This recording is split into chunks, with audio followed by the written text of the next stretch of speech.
แล้วก็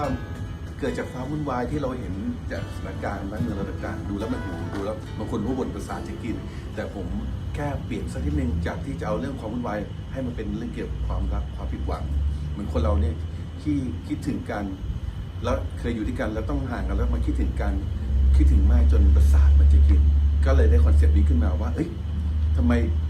คำอาจจะดูว่าเฮ้ยมันตลกนะดูแรงแต่บางทีการที่เราคิดถึงใครมากๆจนประสาทมันจะกินเนี่ยหัวใจสลายเหมือนตาย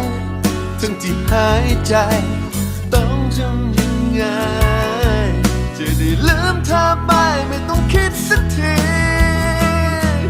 ประสาทจะกินอยู่แล้วนะเธอคิดเรื่องเธอไม่ยอมลืมสักที